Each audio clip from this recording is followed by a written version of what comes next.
दोस्तों साफ सीधी ये बात है कि यहां पे जो अली लर्जियानी है, इसका यह कहना है कि आपने हमारे सुप्रीम लीडर को मारा, हम आपको नहीं छोड़ेंगे। स्ट्रेट फॉरवर्ड, आपने मारा, हम आपको नहीं छोड़ेंगे। आपको यह लगा था कि जिस तरीके से वेनेजुएला में आप आराम से टहलते टहलते गए और मडूरो को उठा के ले आए, वो करने के बाद आपको चस्का लग गया। आपको लगा कि जैसा वेनेजुएला वैसा ईरान, लेकिन अब यह फंस गया यहां पे। ऐसा लरिजियानी का कहना है और ट्रंप ने रिस्पॉन्ड किया है।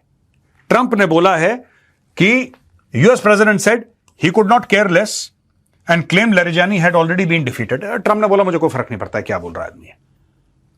ये जो धमकी है इसकी, ये वाली जो धमकी है, ये डोनाल्ड ट्रंप को बताई गई और डोनाल्ड ट्रंप ने बोला कि मुझे कोई फर्क नहीं पड़ता, जहां तक मुझे पता है he has already been defeated, इसको हम हरा चुके हैं। I have no idea what he is talking about, who he is, ये क्या बात कर रहा है, ये है कौन, मुझे पता ही नहीं। ट्रंप का बेसिकली ये कहना है कि भाई आप मुझे धमकी दे रहे हो, आप हो कौन, मैं तो आपको जानता ही नहीं। आई डोंट केयरलेस, मुझे 2 रुपए का फर्क नहीं पड़ता। Trump has also rejected the latest criticism from other Iranian leaders.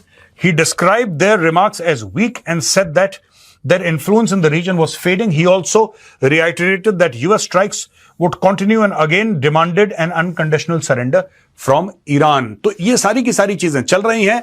ये अली लर्जियानी है, ये कहता है we will relentlessly avenge the blood of our leader and our people. Trump must pay and will pay. Trump को हिसाब चुकता करना पड़ेगा। हम ट्रंप से हिसाब लेंगे। हमारे सुप्रीम लीडर को मारा, हमारे लोगों को मारा, हम डोनाल्ड ट्रंप को छोड़ेंगे नहीं। डोनाल्ड ट्रंप कहता है कि तुम हो कौन, मुझे पता ही नहीं। You know how Donald Trump is, he said कि I don't know who you are, I don't careless, मुझे 2 रुपए का फर्क नहीं पड़ता तुम कौन हो यार, जो भी तुम्हें बोलना है बोलो। As far as I am concerned you have been defeated.